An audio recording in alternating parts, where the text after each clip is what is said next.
Hello बच्चों, welcome to our YouTube channel future maker study centre. Class 10th का physics हम लोग पढ़ रहे हैं और इसमें हम लोग चैप्टर पढ़ रहे हैं प्रकाश का परावर्तन, मतलब रिफ्लेक्शन ऑफ लाइट।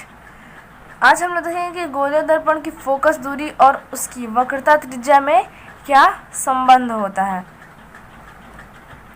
आइए देखते हैं। गोलीय दर्पण की फोकस दूरी उसकी वक्रता त्रिज्या की आधी होती है। गोलीय दर्पण की जो फोकस दूरी होती है यानी कि f, वो उसकी वक्रता त्रिज्या यानी कि कैपिटल R की आधी होती है। जब इसका आधा करेंगे तो हमें क्या प्राप्त होगा? फोकस दूरी प्राप्त होगा। या तो आपको एग्जाम में दो प्रकार का क्वेश्चन पूछता है। कभी इस प्रकार से पूछ देगा कि गोलीय दर्पण की फोकस दूरी उसकी वक्रता त्रिज्या की आधी होती है, और कभी ऐसा पूछ देता है कि गोलीय दर्पण की वक्रता त्रिज्या उसकी फोकस दूरी की दुगनी होती है, सिद्ध करें।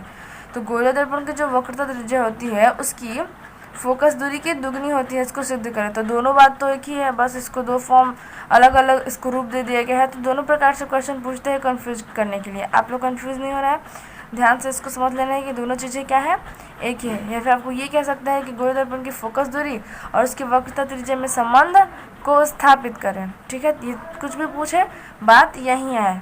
ठीक है, तो आइए देखते हैं कि कैसे इसको हम लोग प्रूफ करेंगे। सबसे पहले हम यहाँ पे एक अवतल दर्पण, सबसे पहले हम फिगर बनाएंगे, फिगर के माध्यम से इसको हम लोग प्रूफ करेंगे। तो सबसे पहले हम लोग एक अवतल दर्पण बनाएंगे। आप चाहे तो उत्तल दर्पण भी बना सकते हो, लेकिन हमने यहाँ पे क्या बनाया है? अवतल दर्पण बनाया है। तो सबसे पहले हम एक mm' अवतल दर्पण लिया है। देखते हैं यहाँ पे, माना कि mm' एक अवतल दर्पण है, ठीक है, जिसका वक्रता केंद्र C है। इसका वक्रता केंद्र क्या है? C। वक्रता केंद्र क्या होता है? जिस बिंदु से हम लोग ये गोलीय दर्पण बनाते हैं वो जो केंद्र होता है वही क्या कहलाता है? वक्रता केंद्र कहलाता है। इसे हम लोग C द्वारा सूचित करते हैं। तो ध्रुव P है। ध्रुव क्या होता है? गोलीय दर्पण का मध्य बिंदु ध्रुव कहलाता है। तो ध्रुव क्या है? P है। AB आपतित किरण है जो मुख्य अक्ष PC के समानांतर आ रही है। AB क्या है? आपतित किरण है। ये एरो क्या बता रहा है कि ये इधर से इधर जा रही है, तो ये इस दर्पण पे पड़ रही है, तो इस दर्पण पे ये किरण आ रही है, तो ये जो है AB क्या कहलाएगी? हमारी आपतित किरण है। और ये मुख्य अक्ष की कैसे आ रही है? समानांतर जा रही है। AB दर्पण से परावर्तन के बाद फोकस F से गुजरती है। यह दर्पण से परावर्तन करती है, तो परावर्तन के बाद कहाँ से गुजरती है? फोकस से गुजरती है। कोई भी किरण यदि मुख्य अक्ष के समानांतर आएगी तो वो परावर्तन के बाद मुख्य फोकस से ही गुजरती है, यानी कि F से गुजरेगी। ठीक है, आप लोग को पता है कि केंद्र से दर्पण पर कहीं भी यदि आप लोग लंब डालते हैं, केंद्र से दर्पण पे यदि आप लोग कभी भी लंब डालेंगे तो वो अभिलंब होगा। ठीक, और केंद्र से दर्पण के किसी भी बिंदु पे हमेशा लंब ही पड़ता है। तो यहाँ पे हम लोग केंद्र से इस दर्पण पे एक लाइन ड्रॉ किए हैं जो दर्पण के साथ 90 डिग्री के कोण बनाता है। दर्पण के साथ कितने डिग्री के कोण बनाता है? 90 डिग्री। तो ये जो BC है ये हमारा क्या हो जाएगा? अभिलंब। अभिलंब कैसे होगा? क्योंकि आपतन बिंदु पर, ये आपतन बिंदु कहाँ पे है? दर्पण पे है। आपतन बिंदु पर यदि कोई भी हम लोग लंब डालते हैं तो वो अभिलंब कहलाता है। तो आपतन बिंदु पर ये हमने C से B पर हमने क्या डाला? लंब डाला, तो BC यहाँ पे क्या हो गया? अभिलंब हो गया। तो अभिलंब और आपतित किरण के बीच एंगल बन रहा है I, यानी कि आपतन कोण। अभिलंब और परावर्तित किरण के बीच एंगल बन रहा है R, यानी कि परावर्तन कोण। ठीक है, इतना तो समझ में आया है। चलिए अब आगे देखते हैं चित्र से।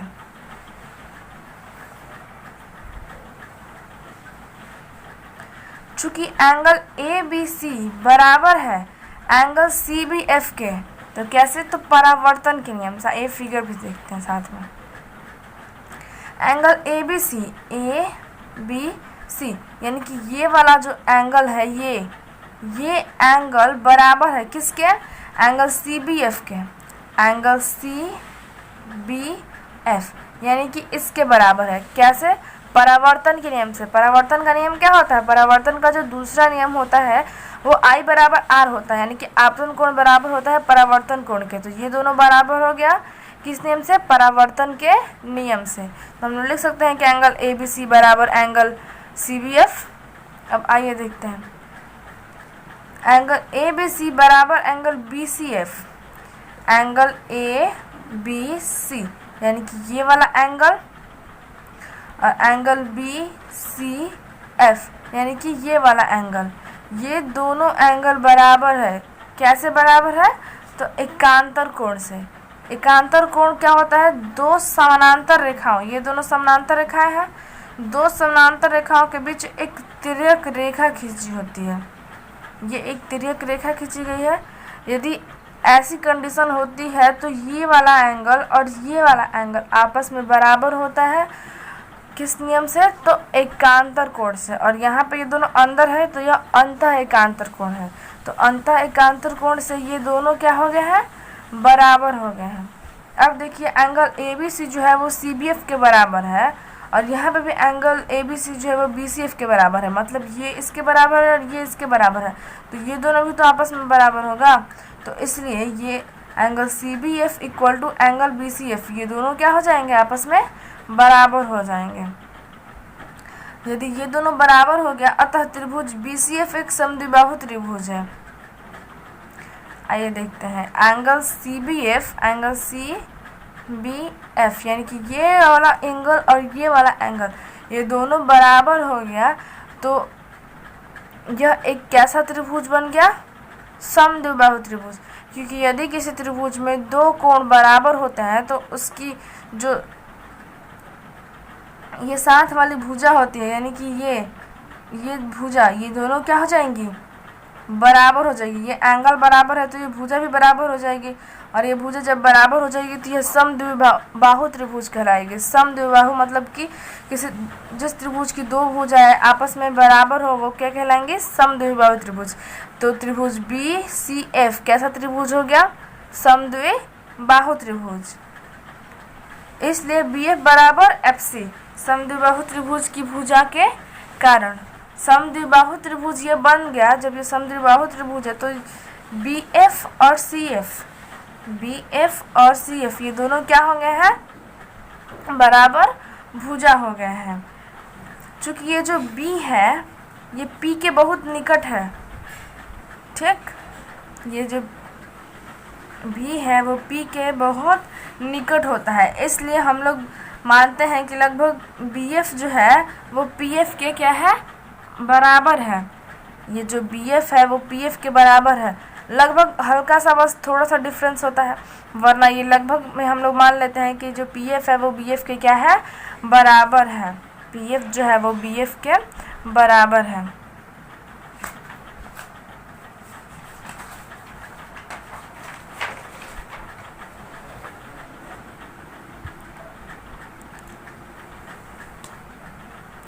तो यदि जब पी एफ है जो है बी एफ के बराबर हो गए, ये और ये दोनों आपस में क्या हो गए?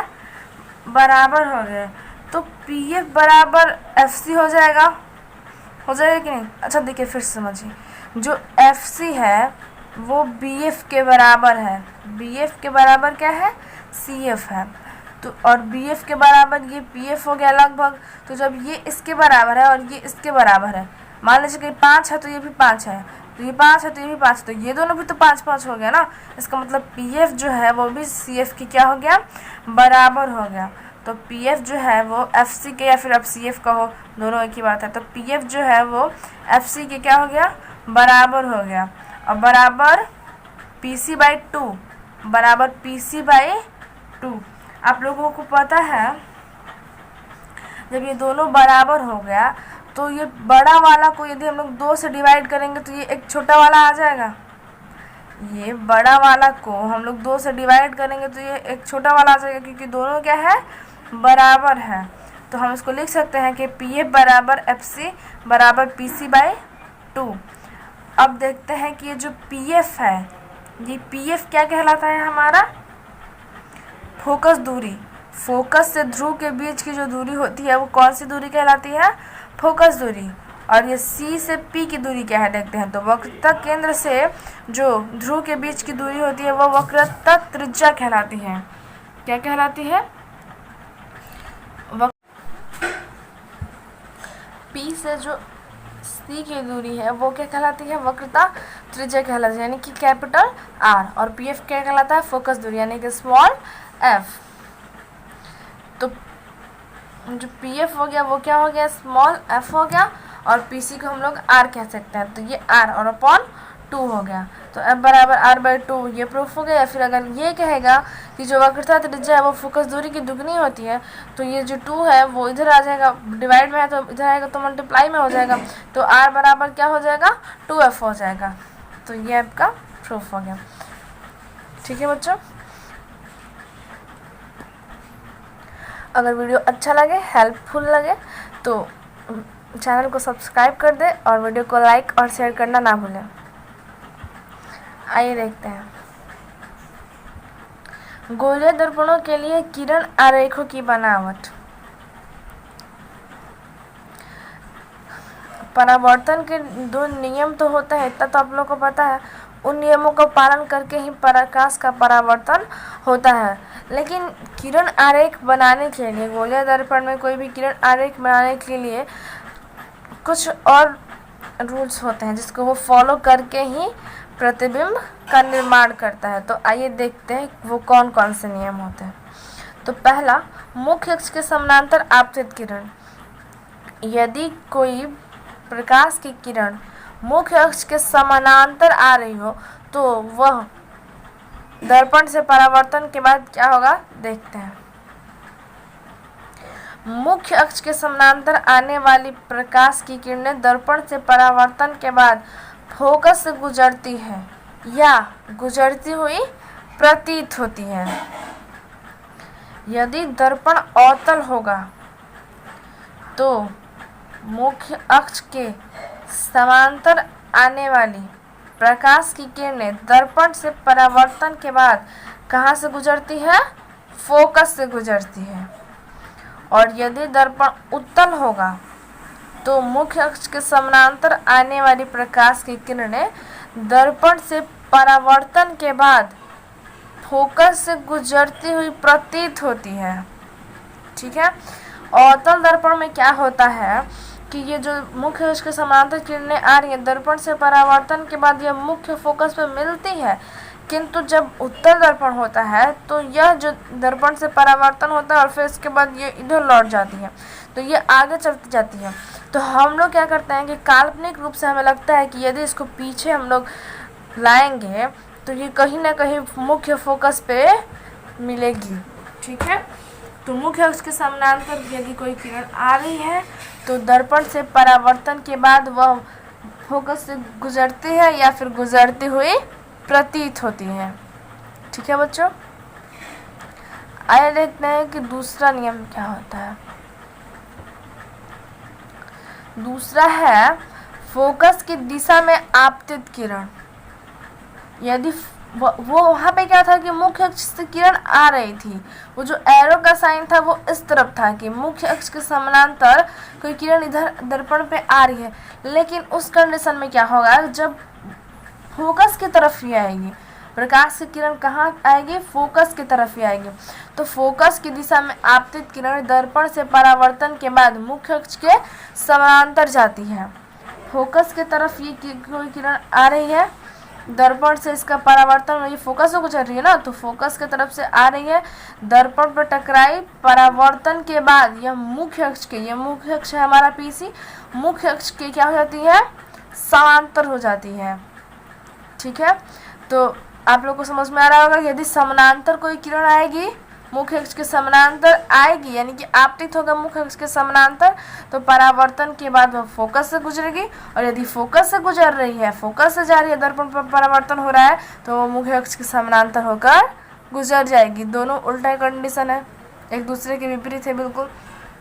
ठीक है, अब देख लेते हैं उत्तल दर्पण में भी। यदि कोई किरण फोकस की तरफ आ रही है, ऊपर से किरण आ रही है फोकस की तरफ, ये फोकस की तरफ आती हुई प्रतीत हो रही है।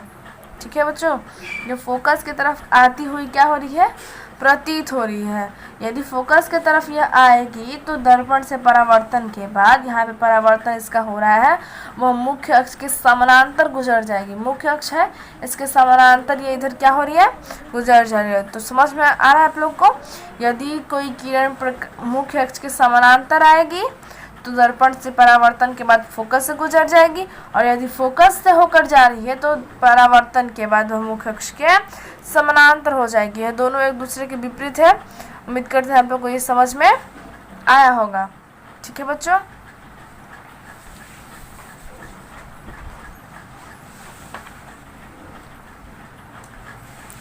अब देखते हैं कि तीसरा क्या है। तो वक्रता केंद्र की दिशा में आपतित किरण, जब कोई प्रकाश की किरण वक्रता केंद्र की दिशा में आए तो क्या होता है, वक्रता केंद्र की दिशा में आती हुई किरण दर्पण से परावर्तन के बाद उसी पथ पर वापस लौट जाती है। कोई प्रकाश की किरण है, वक्रता केंद्र से होकर जा रही है, देख रहे हैं आप लोग कहाँ से जा रही है, वक्रता केंद्र से जा रही है। जब वक्रता केंद्र से जाती है, दर्पण पे ये परावर्तित होती है तो पुनः उसी पथ पर वापस लौट जाती है। ऐसा क्यों होता है, आइए समझते हैं। क्योंकि यह जो है इधर से वक्रता केंद्र से यह प्रकाश की किरण जा रही है, तो यह कहाँ जा रही है, दर्पण पर पड़ रही है, तो यह कौन सी किरण कहलाएगी, आपतित किरण कहलाएगी। और आपतन बिंदु हमारा इस कंडीशन में ये होगा, आपतन बिंदु पे हम लोग लंब डालेंगे तो लंब आपतन बिंदु पे कहाँ से डलाता है, वक्रता केंद्र से ही डलाता है। तो वक्रता केंद्र से हमने आपतन बिंदु पे लंब डाल दिया, तो यही तो अभिलंब भी हो गया ना, आपतित किरण भी यही था और यही अभिलंब हो गया। तो अभिलंब के साथ आपतित किरण ने कितने डिग्री का कोण बना, यानी कि आपतन कोण आई हमारा कितने डिग्री का बना, 0 डिग्री का बना। जब आई हमारा 0 डिग्री का बना तो परावर्तन का जो कोण होता है यानी कि आर भी हमारा कितने डिग्री का बनेगा, 0 डिग्री का।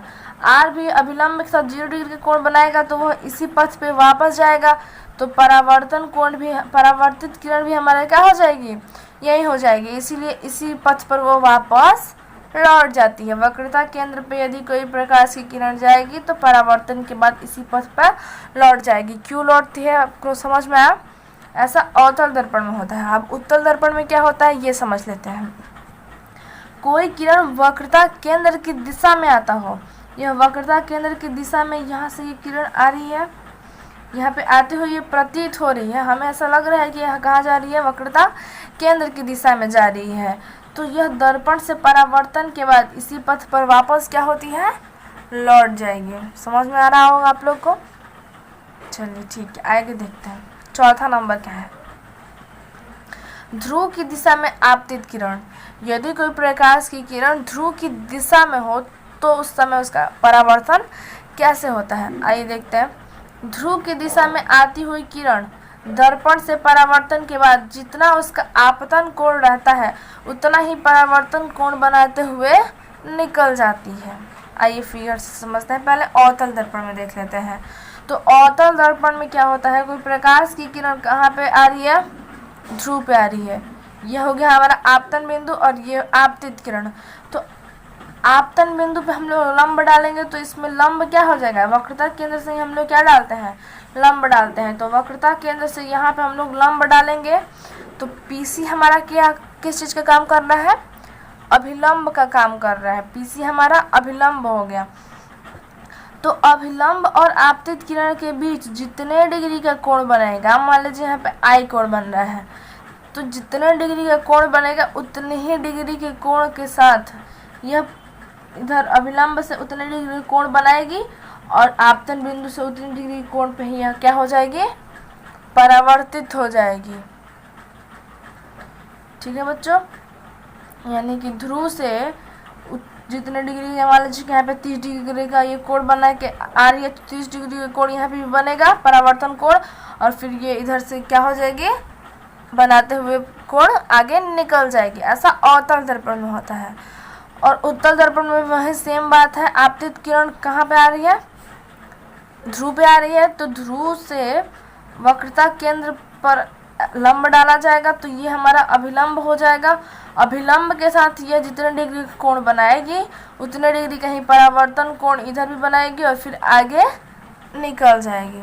ठीक है बच्चों, उम्मीद करते हैं ये आपको वीडियो समझ में आया होगा। Thank you.